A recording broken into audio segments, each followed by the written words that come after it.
That the thing hasn't come on the screen yet. It was up at the top. Oh, was it? Yep. Okay, we're good.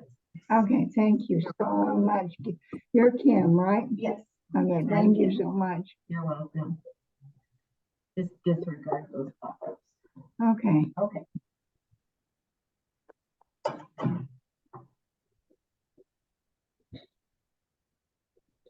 So Eleanor, I did not catch your last name when I was getting names.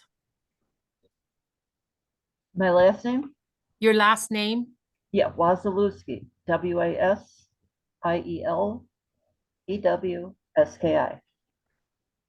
Okay, thank you.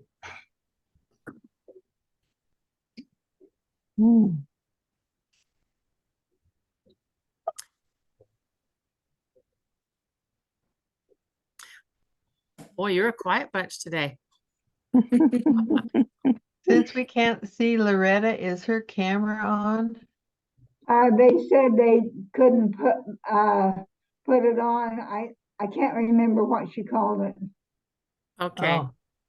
But you can see our screen. Yeah, I can see your screens. Oh. Well, it's good to hear from you, Loretta. Yeah, I didn't mean to miss the board meeting. I just totally forgot. I've had so much going on in my life. Right. And we understand that, Loretta. That's for sure. Well, it's after 10. I know there might be a couple more join us, but we're going to go ahead and get started. I do want to welcome you to the, I can't tell you how many, 34th or something, Oregon FCE Zoom meeting. And appreciative of all of you that have joined, and very grateful today for Rebecca Petersen, who is going to give this presentation. I'll let her tell you what the title is because it's off my screen. But she and I we had talked about this in one of our groups and felt that this was something that everybody can use often. It doesn't matter if we've had a class on it 5 years ago or whatever. This is something that probably we should remind ourselves of quite often because it makes life certainly a lot easier when the emergency arises. So I'm going to turn the time over to Rebecca and I will highlight her and she's going to share her screen and get started. And thank you so much, Bonnie. Thank you everyone for joining us. I'm really excited to come and share this with you today. Like Bonnie said, this is something that for me, it's an ongoing process. I've worked on a lot of this information and compiling it for myself several times. And at this point, I still have to update it. I have family moving in and out of my home. I have kids growing up and maturing. And so this is something that's just an ongoing process for me. So at this point, you should be able to see just my screen. It should say my family emergency and end of life preparation. Is everyone with me? Yes. Yeah. Okay. And just, I will have time at the end for questions, but if there's something along the way that pops into your mind that you'd like to ask a question about or get some clarification on, please, I'll pause and listen, but please go ahead and ask those questions and share those thoughts and ideas as we go along. Today I'll give you a really brief introduction and I'll talk to you about compiling what I'm going to call the book. Just as a reference point, Bonnie gave a presentation that's also on the SCE website that you can access that includes some of this information. I'm also going to be drawing from two other sources. One was an emergency preparedness packet that was given to me years ago by a friend and neighbor in a different state, and using it ever since. I've also gathered information from government websites like 2 Weeks to Be Ready and what was the Map Your Neighborhood program. I used to volunteer with them and was a neighborhood coordinator in Vancouver, Washington when we lived there. There's also just practical application that I will be sharing with you from my own life experiences as well as the experiences of people around me. So we're going to start there. Just by way of background, I used to focus just on emergency preparation. And then several years ago, I found myself sitting in a funeral home needing to, sorry, we have more airplanes taking off. I found myself sitting in a funeral home needing to make decisions for my own son who was stillborn. And I was too much in shock. I couldn't make good decisions. And I literally had to leave without having made a single decision. And then had to revisit that and come back and finish making plans and funeral preparations for him. That was not a happy moment, if you can imagine, for me. And so after that, I then went to my parents and family members and said, I don't do well under this much stress. I would rather spend my time with my family, sharing stories, sharing memories, and to be able to gather in a celebratory way for end of life experiences and make beautiful memories with the family that's still here on earth as we help our loved ones graduate from earth. And so rather than waiting to the last minute, I asked my parents to please go ahead and make their preparations for end of life. And I was able to help my mom. We've written her obituary. She's still living, but we've written her obituary. We've picked out her, made her funeral preparations and taken care of that. And this is a picture that happens to be of, I was blessed with several fathers in my life. This happens to be one of them. Both of my fathers taught skiing for decades, and they both passed away in the same year. One in February and one in December. One was planned and one was sudden. And for both of them, the more preparation we had in place, the easier the process. And so I really want to encourage you to take the time to put these plans together now, not only for emergency preparation, but also for your end of life so that your family can have time to gather and be able to focus on the love and the good things that have the good memories and be able to create lasting memories in that process so that it's not so stressful. As you go along today, you may want to take notes, and that's great. You may have a thought that specifically comes to you of something that you want to do for yourself, a song you want to sing. You might remember where you've put a document, make note of that. But as far as the information that I am about to share, you don't need to write this down because I'm at the end of this and in the email that's sent out. Bonnie will forward 2 documents to you that will detail literally line by line every single word that I'm about to share with you so that you will be able to print it out, put it in a 3-ring binder, and then week by week by week, you will be able to compile all of these things. I'd love to challenge you right now to make plans to complete and gather this information. Just make an appointment with yourself. Keep it like a doctor appointment. Show up 10 minutes early. Don't miss it for anything. And just methodically, carefully, slowly work through each document or section. Even if it's just one bullet point in one section per week, like if you spend 1 week just getting your birth certificates together, that's great. If you already have those things, great, move to the next step. And as you work through that within a given year, you will be able to go through all of these steps. You'll have completed the entire binder and you will be prepared and ready to go for the next challenge. You'll need to store this book or your books. I would suggest making a couple. I'll tell you why in a minute. I would secure them in a very careful location. Be mindful. This book is going to have a lot of very private personal information. So great care should be taken to prevent misplacement or theft. At the same time, it needs to be accessible. So if you have a waterproof, fireproof safe, that would be an ideal location if you can quickly access it. If you do use a home safe, one point that came out in the last time I presented this was someone said, make sure you give the key or the code or the combination of that safe to someone who's trusted. One of the individuals in our last presentation literally still has a safe that has yet to be cracked.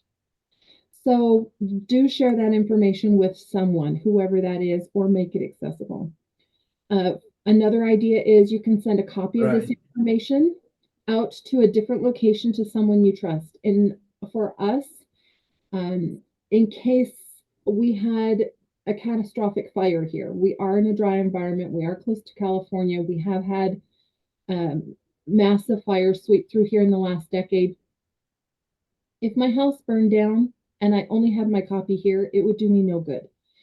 So I have chosen to take a duplicate copy of all of my documents, of my primary resources, and I've sent them to a brother-in-law who is out of state. So the likelihood of his home being destroyed at the same time mine is, the distance is great enough that it's pretty slim. So I should be able to reach out to that family member and say, please forward that envelope. It's literally still sealed. He just keeps it for me in his filing cabinet. But then he could send that packet back to me, and I would immediately have all of my documents with me. You may also want to make sure that you've included a copy of your will and your funeral plans. You could also use, instead of a family member or a safe, you could use a lawyer, a bank, a safety, a security box. There are lots of options. So consider carefully what will work best for your situation. To compile this, I'm going to invite you to print out a copy of the documents that I will send and punch them with, a 3-ring hole punch. You can get that at a Staples store or at your local library, or office supply store has, free ones you can use, and then insert them into a 3-ring binder. I like to use the plastic covers, page protectors, so that I can slide those documents into those plastic sheet protectors, so that in case of moisture or other things, or a lot of handling by a lot of fingers, I still have children at home, they stay clean and they're still legible. You will also want to have a current family photo, as well as individual photos of each family member. You can, on the document that I will be sending you, you can either print it out and then fill it out by hand, or it is designed so that you can upload it to your computer and fill it out electronically and then print it out. So if handwriting is hard for you, it can be typed. And then once you print it out, you should have a couple of copies, for a copy for each one. These are some of the sections that we're going to go over. We're going to talk about personal identification first, including doing fingerprints and hair samples, even for our pets, as well as children and loved ones that are in the home. We'll talk about important phone numbers, our certificates and ID identification, insurance policies, property documents, financial documents, other important documents. That's our longest section right there, is section 6. Utilities, username and password log, digital backups for like photos or family history, different things like that. And then we'll discuss how to use the information that you've compiled when a loved one dies. What's the immediate plan, our 1-month plan, and our 9-month plan? What are those legal things we need to get taken care of? And then for section 11, we'll talk about how to use this same information in the event of a local evacuation. What's our plan? And how are we going to respond? What if we had 2 minutes to evacuate? What if we have 15? What if we have 30? So we'll talk about some different ways to approach that. You'll want a front and back cover that's very easy to identify. In Map Your Neighborhood, the Map Your Neighborhood program, it's no longer being implemented because it really was just meant to be used for a matter of hours.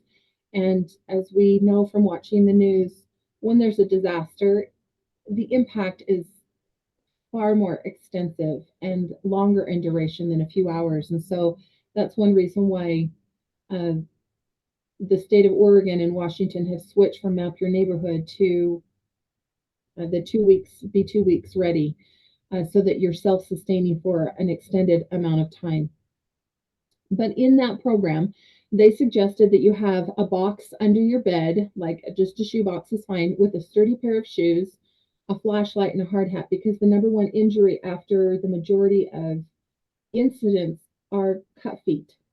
And so, because the glass breaks if we're in an earthquake or something happens, people, that's the number one injury site is our feet. So they suggested have that hard hat there, have a flashlight, have your shoes so you can just literally reach down, put them on, have visibility. And that may be a great place for you to put your book. You'll have to decide for yourself. It's going to be very simple. When we begin, the very first page is going to look something like this. You'll put a picture of your family or your household members so that you have a visual way to identify who should be in your group. If there were a need to evacuate, you can have a visual identification that other people could also use. If you have small children or grandchildren who are living near or with you, they would definitely, you'd want to share this with them, so if someone became separated from the family, they would have a visual ID. So let's look at some of the other pages that you'll want to fill out. You can put in your address, your phone number, emergency numbers, family member essential information like each person's name and date of birth, any allergies they have, very basic information for insurance, doctor's numbers, a spouse, telephone numbers, any friend or local neighbors on my street. Everybody knows what everyone's doing. We really watch over each other. So if a strange car comes up to my neighbor's driveway, they're so sweet. They come out and see how they can help the person. And if they don't need to linger longer, they don't. And so we really try to watch out for each other. You might want to put their information here so that you can reach out to them if you should get separated and you want to check back and make sure they're okay. In section 1, you will literally make fingerprints of each adult child pet if you like. You'll include birth certificates, immunization reports, passport information. All of those things will be included. Remember that this is going to have very private information. So again, remember, store it in a safe location. Make sure your legal representative knows how to quickly obtain your information. And this next section, you're going to include your social security card, marriage certificate, divorce, death certificates of any family members if that's applicable, copy of your diplomas, passports, driver's license or other ID, any church documents that may have import to you. All of those things could be included in this section. I didn't put it, but you could also include, well, I guess your diplomas would count there. Insurance policies, you'll want to make sure that you have a copy of your homeowners or renters insurance, vision, auto, health, dental, life, flood. Include a copy of those. You'll need the policy number, who the agent is to contact, all of that information. You'll also want other property documents like your apartment or condo lease. If you're still leasing, other property deeds or titles, including that to your home or your vehicles. Any additional auto loan information will cover mortgage company a little bit more, rental agreements, landlord information, estate documents, high value receipts, home inventory list, and that will look something like this. You will, when you print out the page, it won't be black on yours, it'll be white. But when you print it out, it will allow you to write down what the item is. Like I have 2 couches in my living room. I'll describe them, make and model, what the purchase date, serial number, and what I paid for them, so that there's a list there. A friend of mine had a fire start in her garage, and it was too late and too extensive by the time the fire alarms and the rest of the house went off for her to recover anything in her house. So it was a complete and total loss. And she literally had to itemize every piece of silverware, every picture frame. It was amazing what needed to be documented. So thankfully, you can also do this visually now. So if you wanted to just take a camera, a walk through your house and document everything that way, and then upload that to a safe location, then you would have at least a visual record for you to use in case of an emergency like that for your inventory. For section 5, you'll want to be very careful with this. Of course, this is your bank account, your credit card information, tax returns, loan documents. That could be for a vehicle, it could be for a home, it could be for your education. All of that needs to be documented. Any investment information, copies of recent water bills, power bills. We'll talk more about that in the next section in just a minute. I think section 7. Employment contracts, retirement accounts, pensions, certificate of deposits. And if you own a business, you'll need a copy of all of these same information for your business. So keep that in mind. If you're a small business owner, all of this needs to be duplicated specifically for your business. And in a day that has so much online data, please double check and see if you have a PayPal account, a Venmo account, Bitcoin. All of these things need to be documented for your family. Additional things that we'll be looking for in the next section will be anything that's in your wallet right now. Your driver's license, credit cards, you'll want front and back copies of those. Black and white copies are fine, but just so you have all of that information. Medical records, x-rays, you want to make sure your living will document, power of attorney is there. List all of your current prescription medications. This will come up again, especially if you have diabetes or different things. I'll talk about that more in emergency preparedness, but you will need several weeks up to a month's supply of medication. If you have diabetes and you need insulin, you're insulin dependent, you've got to have a supply. You just can't go without. Make sure you have a copy of important keys, including to your safe or to your home, and that your loved one knows how to find them. There are a lot of things that we can be involved in. We might, we can be involved in trade unions, gyms, health clubs, homeowners associations, vitamin supplement meal plans, Costco, Sam's Club, prescription clubs, health cost sharing, dental savings clubs, newspapers, magazines, and all of those duplicate for online newspapers and magazines. Entertainment like Netflix, HBO, Hulu, Spotify, iTunes, Pandora. We can also want to be careful to note if we're paying child support or receiving it, to document that. Do we have a specific veterinarian we like to use for our pet, bond service, or I just spaced what it's called. And you have people come and spray your home for bugs and pests. If those are on an annual plan or a monthly plan, you'll want to document that. Any healthcare giver, if you have a healthcare support coming into the home, make sure that their contact information and things are noted there.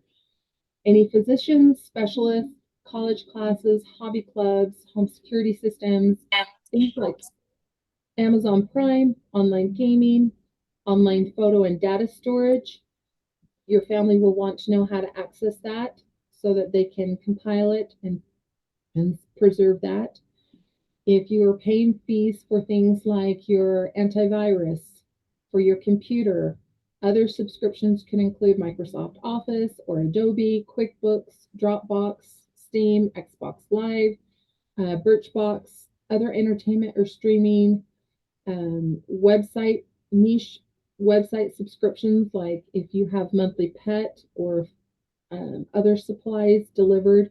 Again, it could be your medication, it could be for your pet. There are lots of different things that some people simplify their life to have it coming on a monthly basis. Whatever those things are, just document them. And again, you're just going to do these one at a time. So while I'm identifying a lot of information here, this really doesn't have to be overwhelming. You can just do one thing a week and it will make a difference and it will add up. For number 7, our cell phones and our phone usage, our data usage can get a little bit complicated. So simplify it for our family. Document who you have your cell phone and your landline through, if you have cable TV or internet. You'll also want to document your garbage, recycling, electricity, gas, water, and anything else that's required to run your specific home. In section 8, this is where we take everything we just talked about in the last couple of sections. In section 6 and 7, the things I just reviewed, those are the longest sections, depending on how much you are subscribed to out in the world. But all of that needs to be written down. So in section 8, you will write down the site name and the website address and your username and password and account number. And that will include things for your internet, your bank accounts, your subscriptions, your personal email, your work email, journals, family history sites, all of those things so that your family can access them. When my bonus dad passed away, it was sudden, and he passed away from a heart attack. And literally, we had nothing. We had no preparation because he wasn't even 70. And so when we came back to his desk and opened up his desk, we were so grateful because he had written down, as we went through his files, he had one sheet that was like this, and he had written down probably 15 different accounts and subscriptions that we needed to clear up and stop so it wasn't automatically drafting from his account. And because he had all that information there, it made life one step simpler. And well, actually 15 steps simpler. And so just keep that in mind as you go through. Just be thorough, document things as you go. This can be, for me, when I fill out this sheet for myself, I can't remember all the sites that I access until I go to access them. And so for a given amount of time, say for a couple of weeks, I will print this sheet out. I'll put it by my computer. And every time I log into or out of a website, I write that down because I have things that I'm logging into for our school district, for my children. I include things like that so that any one of my family members, if they needed to, could follow my. I'm listening to a live podcast. Okay. Yeah. So if there's anything that you specifically use, go ahead and just start writing it down. And then I tuck that password log away into a very safe, secure place. And it doesn't stay there. It doesn't live on my desk by the computer, but I keep it there just as a reminder to me to make sure that I'm accounting for everything I'm using online in the digital world.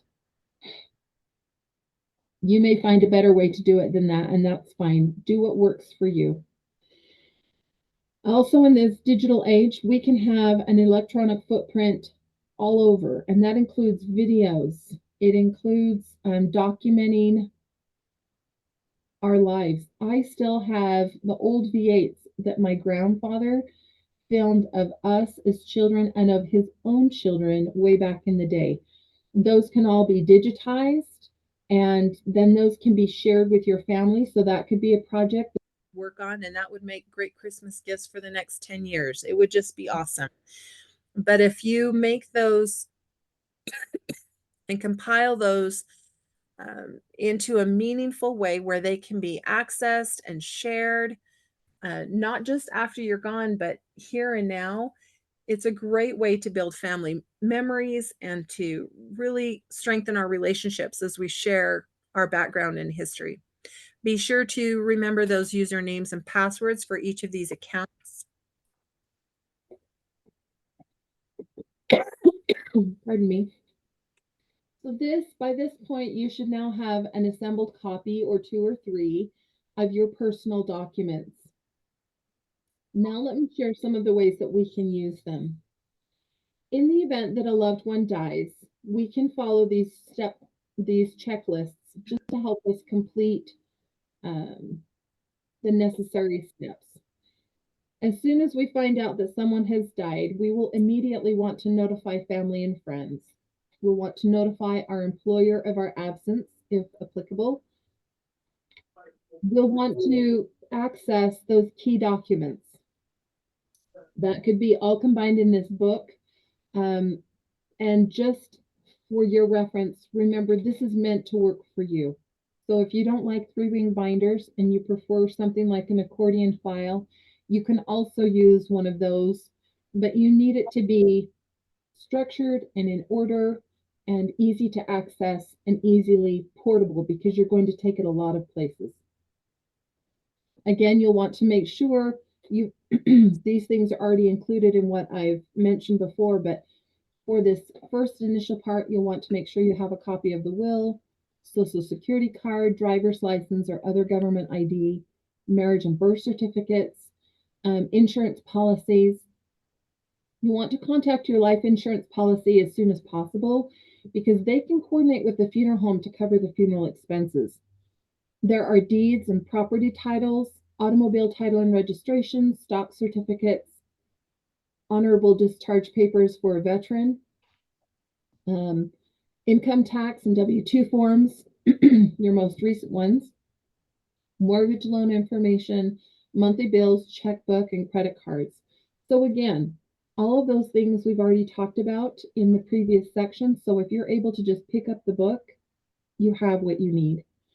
You can then proceed with, or if it hasn't been done, make funeral arrangements for your loved one. Within the first month after someone's passing, there are accounts that you will need to notify, change, or even cancel. Those are going to include some of those items from section 6, 7, using the data from section 8. That will include financial accounts, insurance, utilities, memberships, medical providers, or subscriptions. So first, this one took me by surprise. I did not know this, but this is what my friend from Washington indicates. Obtain at least 10 death certificates from the funeral home. I didn't realize we would need so many. Contact Social Security office and notify them of your loved one's passing.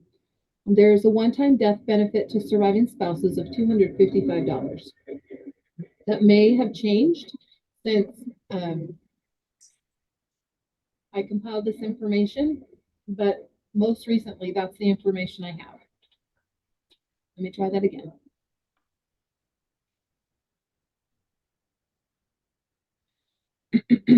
Contact the Division of Motor Vehicles.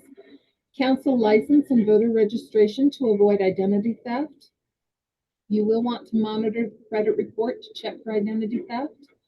Usually you can just make one. You can submit like to Experian or one of the credit reports. You can let them know of the deceased passing, and they can notify. All 3 of them are required by law to watch and monitor for identity theft for you for the next year. You'll want to transfer the car registration and title to the survivor's name. In addition to that, you'll need to transfer all of the monthly bills and utilities to the survivor's name. Change the beneficiaries, if needed, on the insurance policies. When you talk with the bank, there are a couple of different things you may need to look at. If you share a joint account with someone who is deceased, you'll need to ask the bank if you're required to close the account and open it as an individual account, or if you can just keep it as it is and remove the deceased person's name. Second, if it's a private account from the deceased person, you'll need to close that individual account. And third, you will need to check the auto draft bill payments and make sure that they are switched to the survivor so that those payments are either canceled for things that are no longer needed, or that they are being paid, like if it's a utility, so you don't lose your power. With your doctor's information that you've gathered, you'll need to cancel any upcoming appointments, events, or trips for a loved one. Within 9 months, you'll also need to file a tax return for your loved one. And at this time, especially as you're compiling, usually as you're going through their estate matters, that may impact your own estate planning. So at this time, make sure that your own estate planning is likewise complete. So let's look at a different way to use the book in times of an emergency. On average, well, I don't have an average time. So many disasters happen within seconds. But with preparation, we can be prepared and we can do this. We'll use maps, we'll have contact information, we'll have plans and connections, and we can move forward. Section 11 in your book, you'll want to include a map of your area. You may also want to just slip, even state maps aren't very big when they're folded up. You could just slip one of those into a sheet protector there and have a state or two surrounding your area so that you have evacuation routes available to you and mapped out, because your phones and GPS may not work in those situations. You'll also want to have a written copy of your family emergency plan. If you have an evacuation or neighborhood emergency plan, like with my neighbors on my street, we have each other's phone numbers and contact information so that we can quickly reach out to one another if there's a need. I have a lot of, in fact, all but one house on my street are all retirees. So we watch out for each other and they may need assistance. So make sure that information is there. If your faith group has an emergency plan, be sure to include them. There are people that we minister to and are our friends and neighbors, so include them. Organize your plan. Here are some ideas just to share.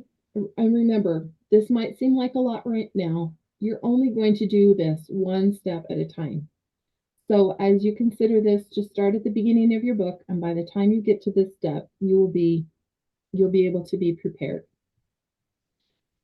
Choose 2 people that each family member could contact in the event that you're separated. If possible, pick one contact that lives in the same state and another who lives out of state. For my children, if they were separated from me or my husband, if we had an earthquake or something and he's on one side of the overpass or bridge or river than me, depending on your geography of your area, it could be very different trying to contact people locally. So again, we have an out-of-state family member and an in-state family member. Just consider options and choices. Pick at least 2 meeting places in case you're separated. I had a family who chose 4 locations, and they chose one north, south, east, and west. So depending on the circumstances and the need of the family, they had 4 different destinations to go, but at least pick 2. The primary meeting place should be close to home, and the other should be farther away or even out of state. Go online and look up evacuation routes for your area. There are places in Oregon with tsunami potential. So you have to know your evacuation route. It's important to know what your options are. Make sure you've gathered your records. Know where your emergency binder is, including all those documents, financial and legal papers that we've talked about. And again, as part of that binder, you'll have documented your valuables. You can use the camera or video to thoroughly document everything of value in each room of your home. Using the home inventory list, write down the likely replacement value for each item, and then give that inventory video, photo, or list to someone you trust who does not live with you. Again, we've already done those steps as part of our preparation to get here. Next, you want to have a kit, something you can carry. We call it a 72-hour kit in our house, but you'll want something that will last a person 3 to 5 days. That's going to include food, cash, medication, eyeglasses, a whistle, first aid kit. It might include one of those emergency warming blankets. You need to look at your area, your climate, and decide what you will need in your specific situation. I used to live in Hawaii, and one of the things that one of my friends had shared, she was also Hawaiian, but she said they would always run out of toilet paper and feminine supply products. And so that was for her one of her number one priorities, to never run out of toilet paper again. So imagine what it was like during the pandemic when the rest of us were trying to figure out how to find toilet paper. She was prepared. She had everything she needed. She really did. And so just consider what your situation is and what's a priority for you. Hold a family meeting. It's only going to take you about 30 minutes. And a family meeting can include people who live in your home, and especially if you have adult children, include them as well, even if they're out of state, so that everyone knows how to contact one another. Reach out and decide who your support system is. This is going to be really pivotal. Walk through your emergency plan together. Tell everyone where the emergency kit is located, where they can find the emergency binder, and let them know who has a copy of that home inventory list. Is that with the lawyer? Is that under your bed? Is that in a safe, safety security box? Just let them know where and how to find things. I've listed here in red. Again, this is all written out for you, so I'm not going to review everything, but this is going to include things like food, water, dust masks, maps, sleeping bags, waterproof container of matches, pet food, water for your pet, things like that. Your number one is going to be water and shelter and food. Well, I guess those are your top three, not one.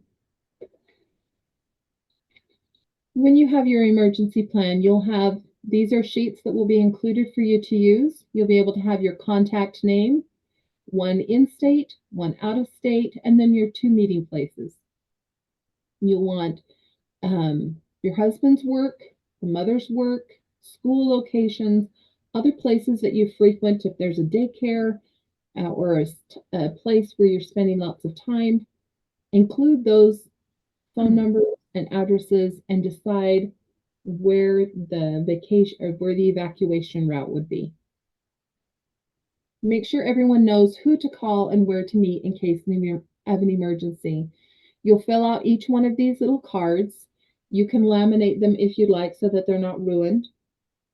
And then you'll give one to each person and stick it in their 72-hour kit. So for each one of my kids and for each family member, we have individual backpacks. Just use an old bag, use whatever you've got. But we use backpacks so it's easy to carry and our hands are free. And then all of this information is laminated and put inside their backpack so that if one of us became separated and someone found my child, for whatever reason, they would have my ID, they would have my child's ID, and they would know how to contact me and how to contact my husband. They would also have meeting places identified here, so if somebody forgets, they can help my child get to that location. So you could attach one of these to your pet. If you put a pack on your pet, depending on your pet type and size, you can include this information. Make changes to this plan to fit your family or your pet's needs. You'll need to be aware if you live on a farm and you have livestock you're moving, this evacuation plan might be very, very different. About a year ago, we had a fire come through here and a dairy was in the way of this lightning strike fire. And unfortunately, not all of the livestock made it off. Thankfully, most of it did. Most of the animals did. So you need to be aware of your own individual situations. And then review this plan annually as family dynamics change. Just consider what your needs are. So if you only have moments, things to be mindful of, you're going to get shoes, you're going to grab your 72-hour kit, make sure that your kids all get a location like a car. If you're all home, grab your purse, grab your cell phone, grab your emergency binder, and go. And that's just if you have moments. If you have longer, you have time to grab your external hard drive for your computer with all of your important documents backed up. You can grab your flashlight. You can grab some candles. You could grab, you'll have additional water that you could grab, or a tent to increase the length of time that you can be independent. If you have 30 minutes, you can start including things like additional food. You can add a cooler filled with food from the refrigerator, like milk or cheese or fresh fruit, frozen water jugs. You can include blankets, a toy for children or for pets. You may want something to keep them occupied. A small suitcase if you have little people, you want diapers and wipes, and coloring books, crayons, a bag of toys. One thing that has been interesting to me as I've listened to people, when they are in a state of evacuation or emergency, having those small activities to occupy the little ones around you, or having a small piece of candy, something so simple can bring back a sense of normalcy and focus them back in the moment instead of getting caught up in the stress of it. I found that fascinating. And remember that you may not have any children or even grandchildren near you, but your neighbors might. An interesting situation happened for my friend. She's in the Philippines, and they had a series of earthquakes that required them to evacuate their home over December and January. And they had several, and they were 7-point plus. So they were strong and they were big, and they had thousands, literally thousands of aftershocks each day.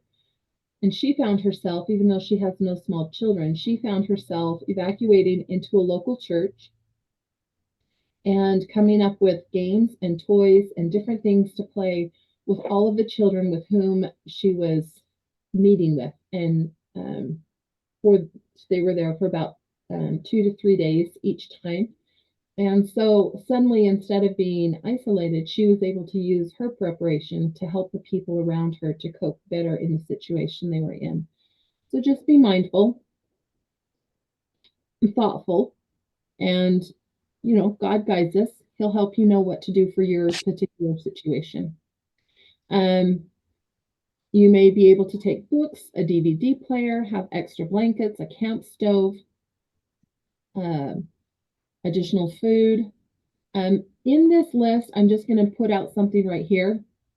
The policy on this has changed, and I should have deleted it, so maybe I'll delete it before I send it to you. But here it says, shut off gas using the gas shutoff tool.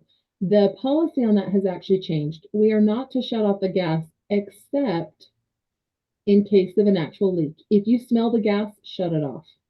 But if you don't smell any gas, don't shut it off. And the reason for that is you cannot turn it back on until the power company comes back out to ascertain that everything is still safe and functional.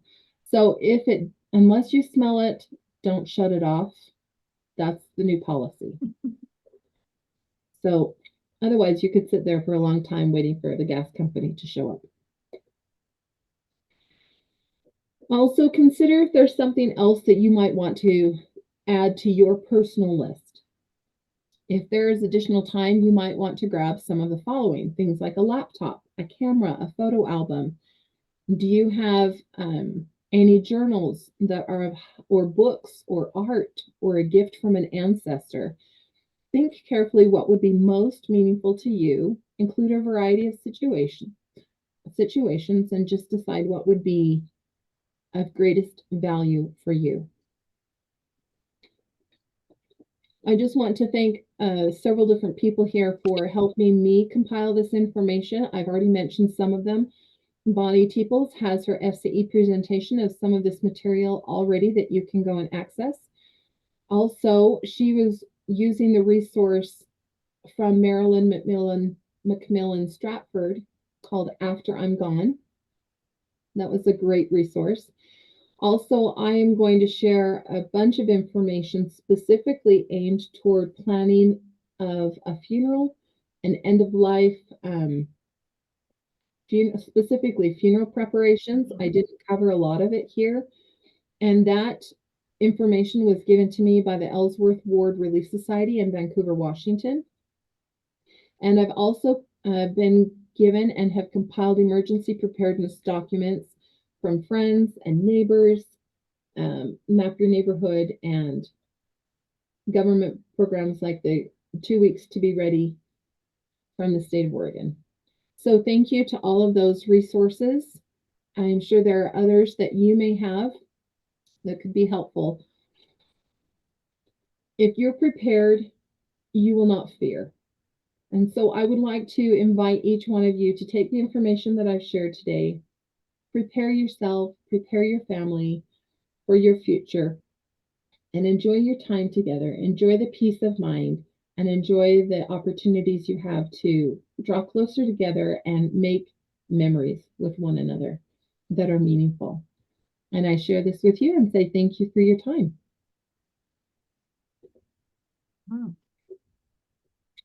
Does anyone have any questions they'd like to ask? I have some comments about what I've done for myself and my family, if that's okay. Yes, please do. I live in a wildland area, so I'm surrounded by trees and we're a high fire risk. And so what I've done is I have totes that I've filled with all the information and old pictures, family pictures, and all the things that I would want to grab and go. We did have some fires that were close by and we had to be ready to go. We were in the ready stage. And then, so I made sure I had all these totes upgraded and ready to go so we could put them in the car and go when they told us to evacuate. And one of the things, and you had mentioned it, one of the things that was very important, if you don't have time to grab your laptop, make sure you have an external hard drive and back it up once a week. And that way that external hard drive can stay in the tote and you're ready to grab it and go. Another thing that was very important for me in my situation is I have grown children with families of their own. And we decided to have walkie-talkies because I have I have all three of them are out of state. I'm in Oregon, so my kids live in other states. And if there is an emergency, you can't guarantee that the cell towers are going to be working. So I made the choice to invest in walkie-talkies. I have three children. All three of them have a walkie-talkie that's satellite, and it's a separate satellite from the standard cell phone satellite. And so if there's an emergency, they know that we touch base with each other on these walkie-talkies and we know that each other's safe and that kind of thing. So that's what I do in my situation, and it really gives me peace of mind knowing that I can contact my children. They know that I'm okay and vice versa. Those are some little things that I have done in my situation. I love that. There's so much here, Cynthia, that you just touch on a few things that just make my mind go spark, spark, spark. And I didn't focus a lot on the emergency preparedness, but if any of you are needing to spend time there, please go look at those other websites. In addition to the walkie-talkies, to be able to have access to a radio. I'm not a ham radio operator, but it is essential to be able to receive information. And radios, if you've got even just the old-fashioned kind, battery operated or solar powered, there's so many simple ways to just stay in contact, to get information, and to stay connected is really, really important. So thank you, Cynthia. I loved your comments. Does anyone else have anything else that has been helpful for them? Another thing to maybe consider emergency preparedness, or when you have to evacuate to the basement for tornadoes, is should something happen and your entrance is blocked, is to have a whistle, the schoolyard whistle. Yes.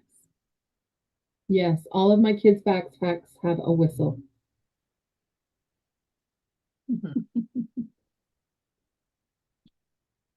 If you get desperate, I'm just going to say this just because this just pops into my mind. But I remember one of the earthquake victims, when they got buried, they didn't have a whistle. If you don't, find another hard object. Don't use your voice. Find another hard object and start knocking. You can knock, and that rhythm, nothing else makes a rhythm like a person. We just, even cicadas and different things vary. But if you can get out there and do your little SOS or just a rhythmic tapping, it's not going to require as much oxygen.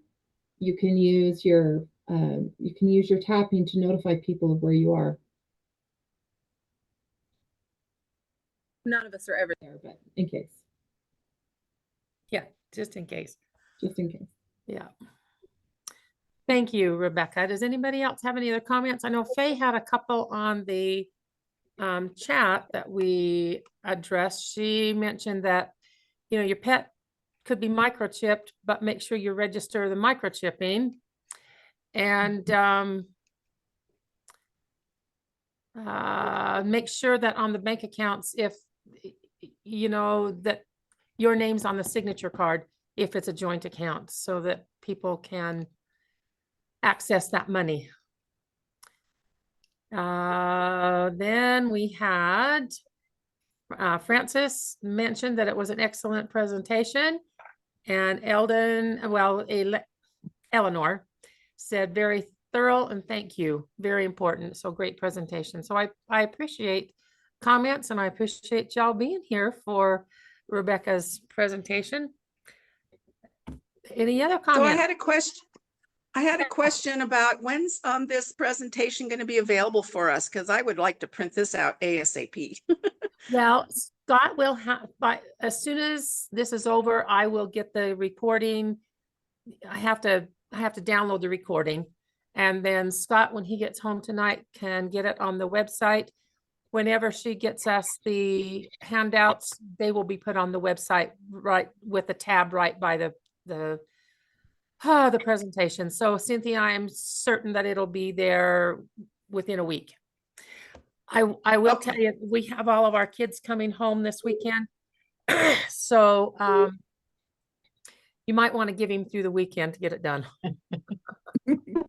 I'd like also this information, even though we had a funeral plan, information all set up with the funeral home. And even when you have things planned, there is so many extra details that you don't even realize that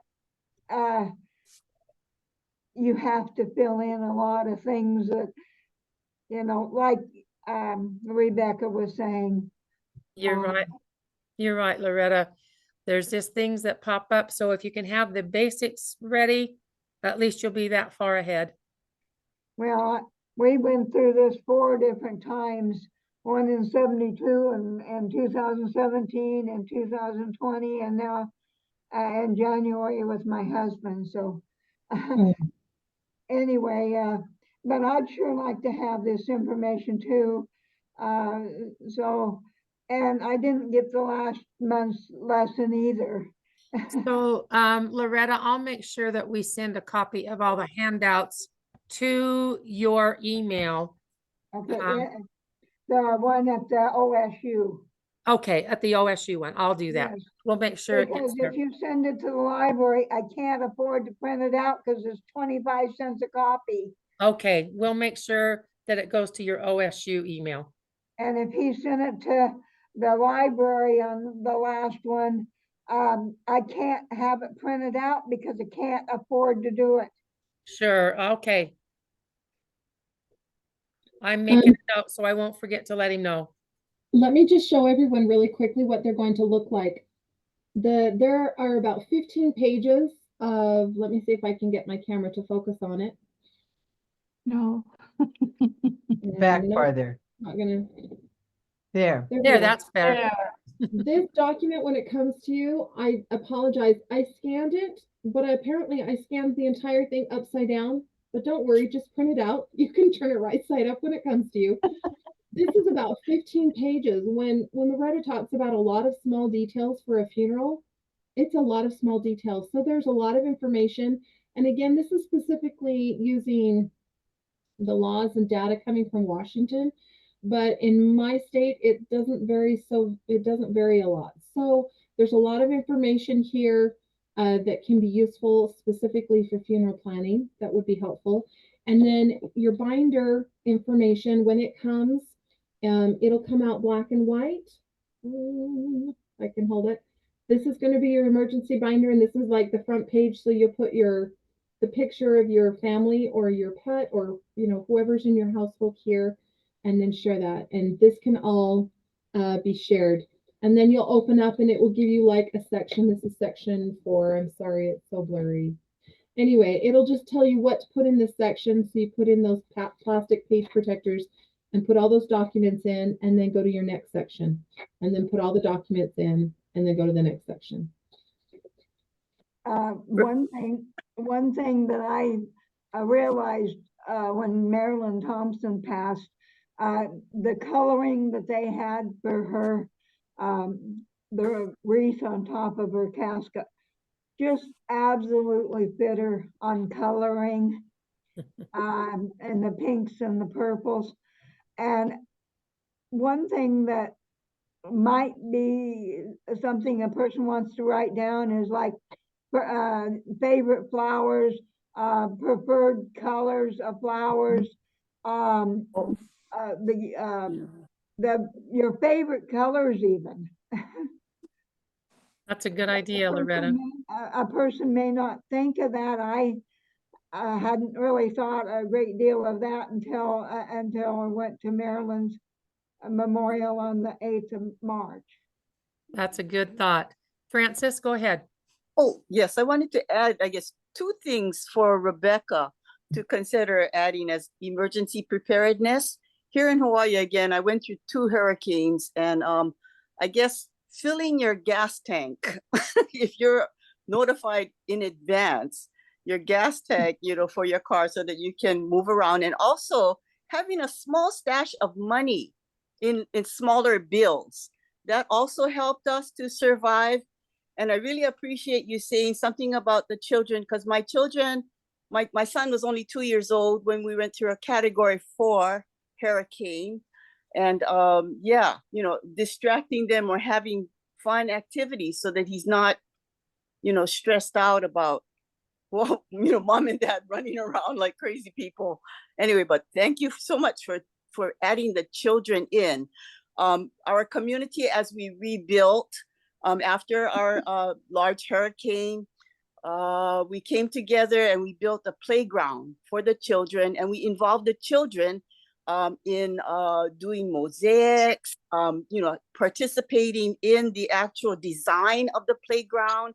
They had a spiral slide coming through a volcano, so all the imagination, of the children went into this playground that we call Kamalani. And so that was something very special to us here on the island. And it took 4 months to get electricity here. So everything was absolutely devastated in our part of the world. I think it came after the Katrina, hurricane. So no one really knew about Kauai because we're so out in the middle of nowhere. But yeah, it was very devastating to us. Our island, 95% of our telephone poles or electricity, was down. And so, we survived that very large Category 4 hurricane. Anyway, I wanted to add those 2 things. Thank you. And I have to just piggyback on having the gas tank full. When I first started driving, when I was 16, my stepdad had let me have a car, and he said to me, you can drive just as well on the top half of the tank as you can on the bottom half. And I have lived through that my whole life. When I get down to half, I go fill up because I know he's shaking his finger at me if I let it get any lower. I do the same thing. I make sure that my if I get to half a tank, because I'm in the middle of nowhere, so I make sure that I'm full. When it gets to a half, I fill it up. That's a really good point. It is. It is. I'm just going to pipe in there for one more thing. One thing that I have found really helpful for a lot of emergencies, that different things, we've had windstorms and different things that we've needed to live through. I've lived in the Commonwealth of Dominica. I've lived in the Philippines. I've lived in Hawaii. I've lived here in the continental US. And depending on where I've been, it has been very, very helpful to have a large supply of food and resources, just basics. And sometimes my kids look at my supply of food, and my goal is to have a year's supply to feed my family, so that if I went off, if something happens, like it happened for you, where you don't get a shipment of food. In Dominica, it was the same as being in Hawaii. If the boat doesn't come in, you don't get food, period. You go back and you're eating coconuts and bananas and, the crabs from the stream. That's what you can get. And so for us to have a year's supply of food is really important. There's lots of information out there about meal prepping and stuff, and you can put rice in jars and things so that they don't get the weevils and all kinds of stuff. So if you want to, that's a whole nother topic, but yeah, there's so much good you can do. That's for There's sure. a lot of companies out there that have freeze-dried foods. I have a whole big tub full of freeze-dried food that's under my bed, so that Yeah. if there is an emergency, no, really, it's in a tub in containers. I mean, it's not out loose or anything, but Yeah. it's there if I need it, and it's good for 25 years. So I'm set for if there was an emergency and I had to kind of shelter in place at home. Yeah. I've got food and supplies. I've got powdered milk. I personally have a freeze dryer myself, so I've been freeze drying things, fruits and meals. If I have extra food, I'll freeze dry that and put it in the bags that are good for 25 years. And they're in my pantry in tubs as well. So I've got main dishes and all kinds of different things. I've even got creamer for my coffee. So I'm good. But it's just something to think about. We take a lot for granted. We're so spoiled in this country. We think that everything is just going to appear. Well, I'll tell you, when there's an emergency, the first thing that goes are those shelves get empty. Yeah. And the state of the world right now, we don't know what's going to happen in the future. So we want to make sure that we're prepared for our families and that we have what we need to survive in an emergency. And by the way, OSU or the home extension, FCE said many, many, many years ago, if you don't have any extra supplies and weevils get into like your flour or whatnot, you can use it and it will not harm you. It doesn't sound good, and you can dip it out, what you can, but it will not harm you. And that I have kept in mind, because a lot of people would not even think about it. But if you were desperate, You'd eat it. That's exactly right. Yes. You would. Protein. That's it. Yeah, an extra source of protein. Yeah. And I will tell you that Cynthia, they had a community thing that they put on, and Scott and I went over to it in Prospect, and she had some freeze-dried strawberries. She gave us a couple of, and oh my word, they are wonderful.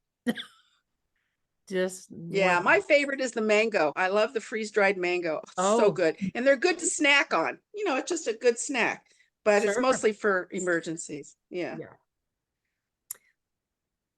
Okay, well, if nobody else has anything else, I'll let you just visit if you want, or we'll call this done. And thank you.